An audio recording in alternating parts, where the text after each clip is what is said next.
안녕하십니까. 목이 많이 아픈 관계로 좀 짧게 하겠습니다.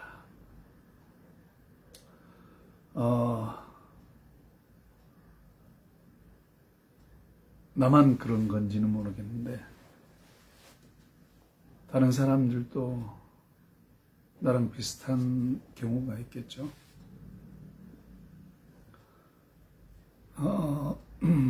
무슨 말인가 하면은 사람이 힘이 날 때 특히 살고 싶은 마음이나 의지가 이렇게 생길 때 있잖아요. 그럴 때는 저 같은 경우에는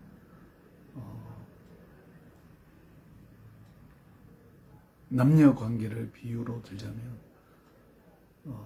연애할 때거든요. 그러니까 누군가를 사랑할 때, 누군가를 사랑할 때 내가 살고 싶고 내가 살아가는 삶의 의미랄까, 존재의 이유랄까, 이런 것들이 내가 사랑하는 사람에게 물론 내 자신이 중요하지만 이것은 사랑의 어떤 영원한 속성을 비록 현실에서는 영원하지 않지만 어딘가에서는 사랑의 영원한 그런 속성을 나에게 자꾸 이렇게 되뇌게 하고 생각하게 하는 그런 게 있잖아요. 우리가 살아가면서 남녀 간의 그런 사랑뿐만이 아니고 우리가 살아가는 모든 관계가 가족이든 이웃이든 저마다 영원한 그런 속성을 갖고 있는 거죠. 그 속성에는 변하지 않는 그런 게 있는데 어떤 것은 100%고 어떤 것은 뭐 90%고 70%고 이런 게 아니라 그냥 100%인데 좀 다른 거라고 할 수 있죠. 사랑이란 단어로 볼 때는 똑같은데 그 사랑의 색깔이랄까 이런 게 구분된다는 거죠.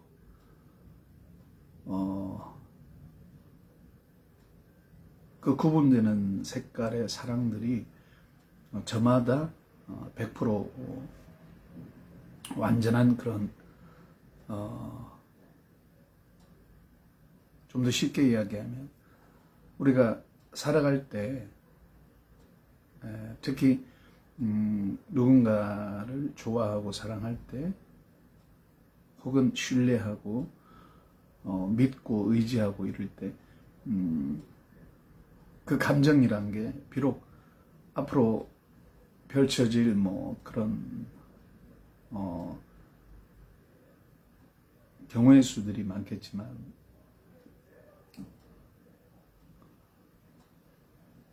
기간별로 보자면 뜨거울 때가 있고 뜨뜻미지근할 때가 있고 미지근할 때가 있고 차가울 때가 있고 아주 차가울 때가 있고 얼음 같을 때가 있고 이러잖아요.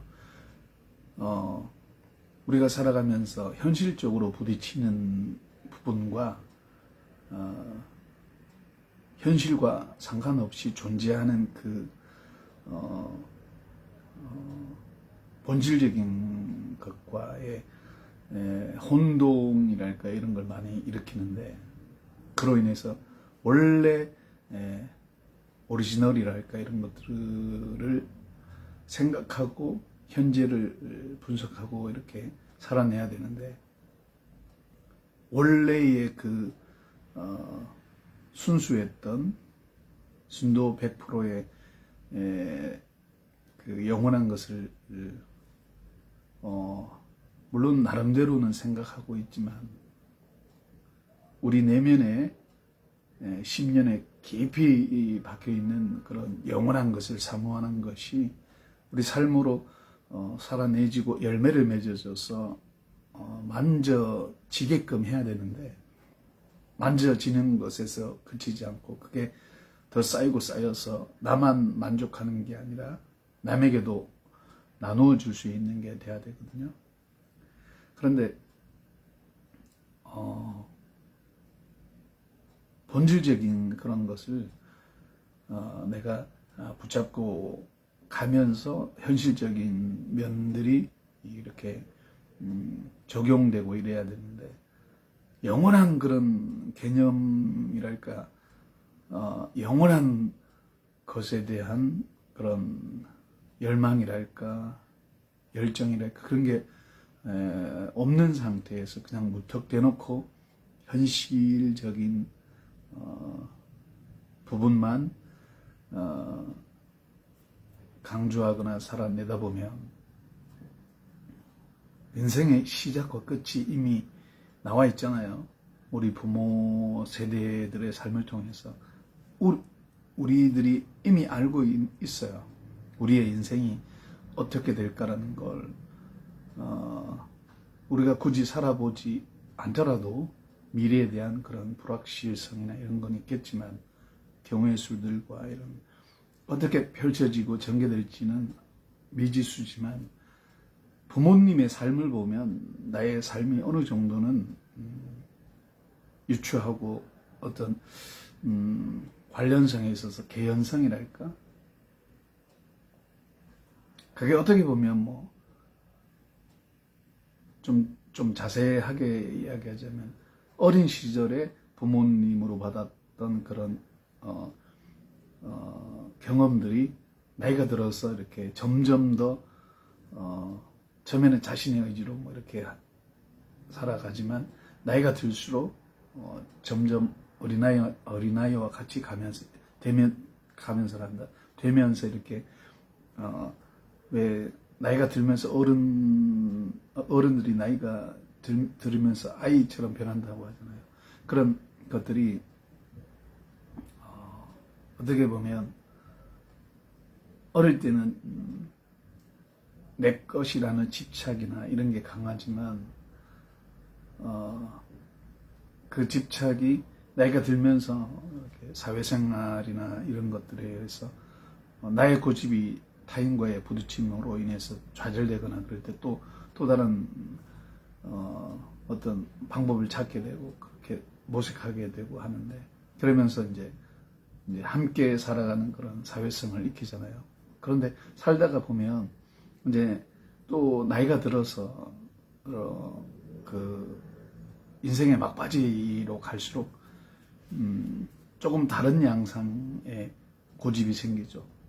정말 소중한 것을 놓치지 않으려고 하다 보니까 이제 어른들이, 나이 많은 분들이 이제 붙잡으려고 하는, 소중한 것을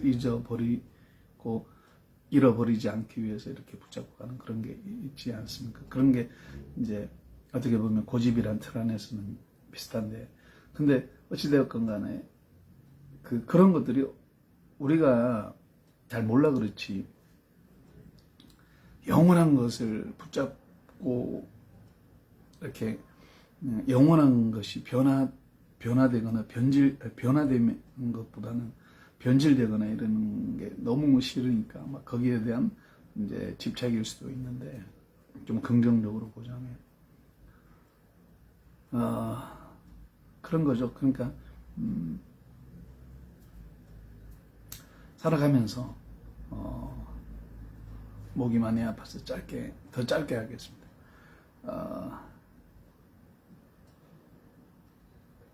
무슨 말을 하고 싶은가 하면 이런 거예요. 내 경험상 보니까 내가 나를 즐겁게 하고 행복하게 하는 것은 살고자 하는 내 의지에 별 도움이 안 되는 걸 느꼈어요.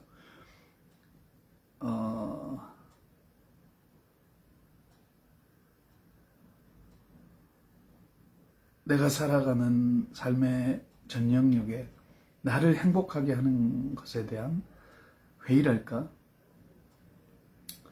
염세주의적인 그런 부분이 아니라, 물론 뭐 아버지가 원체 약간의 염세주의적인 분이셨기는 했지만은, 그렇다고 뭐 현실을 부정하거나 그러진 않았어요.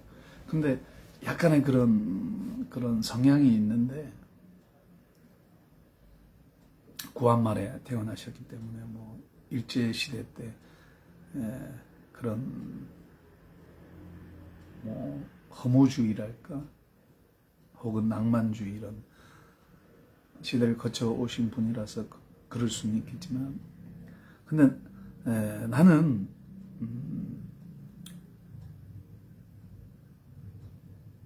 내가 사랑을 받지 못해서 내 자신에 대한 그런 사랑이, 자아에 대한 사랑이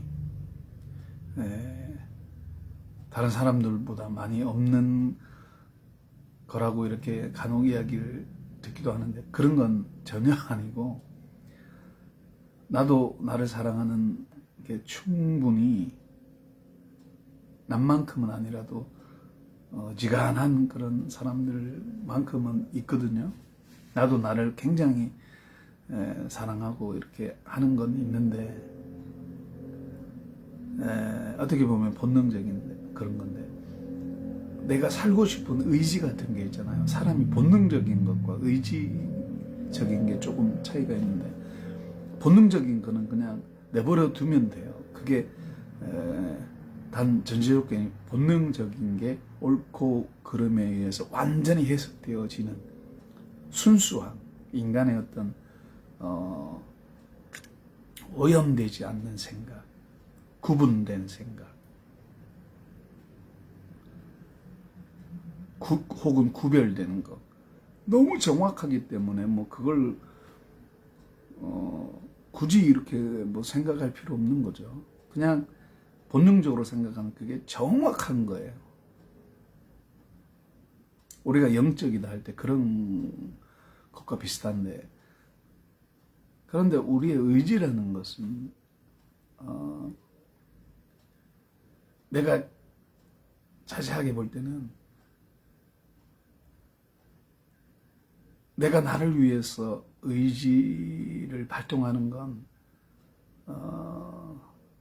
과정에서는 희노애락이 어느 정도 뭐 이렇게 작동하고 행복할 수 있고, 또 뭐 얼마든지 나를 이렇게 쇠뇌시키기도 하고 뭐 할 수 있겠지만은, 그럭저럭 살아갈 수 있지만, 내 자신에게 정말 영원토록 행복한 그런 기쁨이나 그런 것은, 행복이나 이런 것은 주지 않더라는 거죠.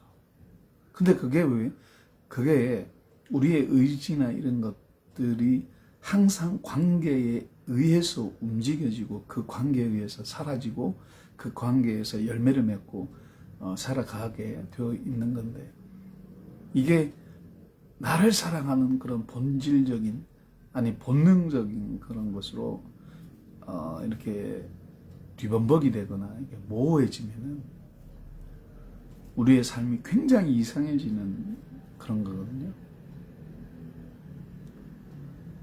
내버려 둘 걸 내버려 두고, 제지할 걸 제지하고, 고칠 걸 고치고, 이렇게 해야 되는데, 이게 뒤죽박죽이 되어 있는 거야. 내버려 둬야 될 걸 막 만지고, 만져야 될 걸 만지지 않고, 곤쳐야 될 걸 곤치지 않고, 안 곤쳐도 되는 걸 곤치고, 이런 것들이 막 인생에 있어서 뒤죽박죽이 되어 있는 거예요. 이러니까 사람이 살아가면서 우리가 느끼는 그 행복이라는 게 항상 내 자신에게 있기보다는 남에게 있다라는, 이게 어릴 때부터 죽을 때까지 이렇게 일관성 있게 가야만이 우리가 살아가면서 느끼게 되는 희노애락의 삶의 어떤 많은 부분들이, 모든 부분들이 나 자신을 정말 행복하게 하는 근본적인 문제를 좀 쉽게 이야기하자면 나를 가장 사랑하는 방법 중에 하나라고 할 수 있어요. 내가 나를 사랑하는 방법 중에 가장 빠른 지름길이 남을 사랑하는 거예요. 남을 사랑하게 되면 내 자신을 사랑하게 되어 있어요. 우리는 이게 막 뒤죽박죽이 되어 있는 거야. 나 자신을 사랑하고 남을 사랑하고 남을 사랑하고 내 자신을 사랑하고 하고 막 이게 앞서거니 뒤서거니 하고 있는 거죠. 내 자신을 사랑하지 말라는 소리가 하지 말아라 라는 소리가 아니라 우리가 어차피 본능적인 건 내 자신을 위해서 살아갈 수밖에 없고 내 자신을 사랑할 수밖에 없어요. 인간의 본질적인 게. 근데 원래의 인간의 그 보다 근본적인 존재의 이유는 나의 존재는 누군가에 의해서 존재하게 되는 거예요. 그러니까 내 존재의 의미는 누군가가 있지 않으면 의미가 없는 거예요, 사실은. 이것을 찾지 않고 인생을 끝낸다는 건 정말 어리석은 거죠. 내가 누군지 모르고 가는 것과 같은 거예요. 내가 사랑해야 될 걸 사랑하다가 가야 되는데 사랑하지 않아도 될 걸 사랑하다 보니까 이게 막 뒤죽박죽이 되고 이러니까 가족 간에 친구 간에 이웃 간에 모든 국가 간의 모든 문제들이 막 엉망진창이 되는 거죠. 이게 어릴 때 보니까 누군가를 사랑하게 되면 뭐 사랑이랄까 그럴 것까지는 없겠지만 어린 마음에 그 어린 동심에 어떤 소녀를 좋아했을 때 그 소녀로 인해서 나의 존재의 행복이랄까 이런 건 정말 변하지 않고 영원한 그런 속성을 갖고 있더라는 거죠. 너무 행복한 거야. 내 삶이 힘들고 어려워도 내가 누군가를 사랑하고 있는 그 마음은 그 누구도 뺏어갈 수 없어요. 물론 그게 서로 소통이 되면 좋겠지만 일방적인 사랑일지라도 그렇다고 뭐 집착하거나 이런 게 아니라 사랑하는 그 마음 자체. 그러니까 한 소년이 한 소녀를 사랑할 때 혹은 그 반대일 수도 있겠지만 무조건 선한 영향력을 주고 싶고 선한 그런 느낌을 주고 싶은 그런 거죠. 근데 그쪽에서 싫어하거나 이럴 때는 내가 사랑하는 마음은 변하지 않는 건데 그렇다고 그게 일방적인 것이 돼버리면 이거는 그 사람한테 사랑하는 사람에게 예의가 아니고 그 사람을 괴롭게 하는 거가 되잖아요. 그러니까 사랑하는 마음을 그 사랑하는 마음은 순수한 마음은 변하지 않지만 그 사람이 보다 현실적인 부분에서 행복하고 혹은 뭐 나보다 더 좋은 남자친구를 만났을 때에도 그것을 행복해 하고 왜냐하면 그녀가 행복하기를 원하는 게 이 남자의 이 아이의 꿈인 거죠. 나를 행복하게 하기 위해서 저 소녀가 저 여자가 존재한다 이런 개념이 아니죠. 나란 남자는 저 여자의 존재와 삶과 행복에 의해서 해석되어지고 느껴지기 때문에 삶이 사라지기 때문에 그렇다고 뭐 안 사라진다 이런 게 아니라 본능적인 부분은 그냥 살아가요. 하지만 그 사랑하는 마음 자체는 누구도 뺏어갈 수 없고 정말 영원한 거 아닙니까? 그런 마음. 우리가 그냥 지나쳐버리지만 그 어릴 때 그 순수하던 마음은 우리 인간에게 너무나 귀중한 겁니다. 그러니까 어릴 때 이렇게 곰곰이 생각해 보면 누군가를 사랑할 때 비단 뭐 남녀 간의 그런 애정 문제나 이런 것이 아닐지라도 가족 간의 사랑일지라도 부모와 자식 간의 형제 간의 친구 간의 이런 모든 사랑과 우정이나 이런 모든 것들이 내가 살아가는 삶에 있어서 타인들의 행복을 이용해서 내가 행복해지고 그걸 끝까지 유지하려고 하는 뭐 이런 것들이 우리가 대부분 그렇게 살아가는데 그게 진짜 중요한 게 아니라는 거죠. 본질적인 게 아니라는 거죠. 그거는 본능적인 부분이라서 그건 좀 내버려둬도 돼요. 근데 우리가 의지적으로 생각해야 되는 건 완전한 걸 말해요.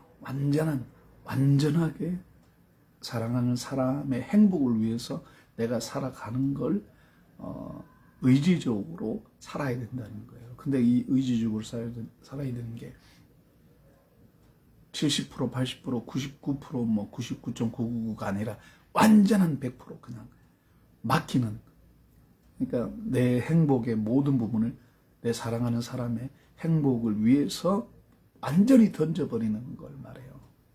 그래야만이 우리가 느낄 때 100% 주고 100% 얻는 100% 줬는데 100%가 그대로 있는 효과. 이 100%는 영원한 건데 영원한 것을 내 사랑하는 사람에게 줘도 나에게 100%는 그대로 있는 거예요. 이거는 빼거나 더하거나 할 수 없는 거예요. 영원한 거기 때문에 보태거나 할 수도 없는 거고. 이해를 하십니까? 그런 이런 소중한 사랑에 대한 열정이나 이런 게 늘 있어야 된다는 거지. 이게 뭐 본능적인 부분이라서 내버려 두는 게 아니라 사랑할 때 이게 어떤 업다운이나 이런 것들이 있게 되면은 우리가 막 이게 뒤죽박죽이 돼요. 이 일관성 있는 영원한 것은 끊임없이 우리가 100% 던져야 되는 거예요. 100% 사랑을 줘야 되는 거예요. 여기서 나도 30% 가지고 나도 한 20%, 30% 행복해야지. 하다못해 10%라도 나도 행복해야지. 당신 90%니까 나도 10%지. 나도 10% 하는데 이만큼 하면 되잖아요. 뭐 이런 상대적인 누가 더 많이 갖고 덜 갖고의 문제가 아니라 그냥 100%, 100%내 존재의 삶의 모든 행복의 조건은 100%내 사랑하는 사람에게 있다는 거죠. 남에게 있다는 거죠. 타인에게 있다는 거죠. 내 자신에게 있는 게 아니라는 거죠. 이것만 제대로 알아도 우리가 순간순간 영원한 행복을 느낄 수가 있어요. 힘들고 참 외롭고 때로는 고통스럽고 언제까지 이 길을 가야 하나 라고 느낄 수도 있지만 반드시 좋은 날이 오고 우리가 느끼는 삶에 있어서 순간순간 고통으로 느껴지고 외로움으로 느껴지고 고독으로 느껴지는 이 모든 것들이 알고 보면 영원한 거라는 거죠. 주고받는 그 과정들이 100% 완전하게 현실에서 적용되면 좋겠지만 내 맘 같지 않는 그런 거 있잖아요. 나는 100% 줬는데 타인은 뭐 10%도 안 주거나 뭐 이래 버리면 나는 90% 마이너스 되는 그런 이 현실에서 어려움들은 내가 100% 줬을 때 주고받지 않아도 그 준 그대로의 행복이 내 안에 있다면 이것은 그 어떤 사람이든 그 어떤 존재가 와서 나를 뺏으려고 해도 빼앗기지 않습니다. 이 행복은 이렇게 소중하고 영원한 행복을 우리가 너무 등한시하는 거죠. 이게 굉장히 중요한데 남들은 먹고 사는 거에 바빠서 그런지 몰라도 아무리 먹고 사는 게 바빠도 뭐가 중요하고 뭐가 안 중요한지는 알아야 되는 거죠. 정말 우리가 인생 살아가면서 누군가, 특히 부부간에 내가 아내를 사랑한다, 이건 그냥 100% 아내를 위해서 사는 거예요. 나는 없는 거야. 아니, 없는 거라기보다는 아내가 행복한 게 내 행복인 거예요. 이게 같은 거야. 같은 거. 이게 뭐 10%, 20% 프로테지로 나눠 가질 수 있는 게 아니라는 거예요. 이걸 나눌 수가 없는 거야. 남편은 아내 행복이 그냥 내 행복인 거야. 이게 변질되면 안 된다고. 이게 왔다리 갔다리 하거나 하면 안 된다는 거예요. 이건 변할 수 없어요. 변해서도 안 되는 거고. 변하려고 할지라도 내 본능적인 게, 나는 뭐야, 이렇게 나를 사랑하는 그런 본능적인 그런 부분이 내가 살아가는 의지나 사랑에 대한 완전한 그런 행복을 이렇게 넘어뜨리려고 하고, 이렇게 두 개가 충돌하려고, 물론 영원한 것과 영원하지 않는 것이 충돌하는 경우가 비일비재하고 우리가 늘 그렇게 살아가지만, 그래도 우리는 우리의 의지를 이용해서 사랑하는 사람을 위해서 살아야 되는 거죠. 그게 가족이든 어떤 것이든 간에. 이해를 하시나요? 제가 성배가 많이 아파서 표현이 안 되는데 그만하겠습니다. 알아들으셨으리라 믿습니다. 사랑 엄청난 겁니다. 그게 100%라면 99%는 능력이 없어. 100% 내 존재의 방식에, 내 사랑하는 사람의 그 존재에 대한 의미가 100% 나에게 적용될 수 있는, 남편이 달리 남편입니까? 아내가 100% 행복하면 그게 남편의 100%의 행복입니다. 다른 거 없어요. 이거 하나만 명심하면 됩니다. 인생 성공합니다. 감사합니다.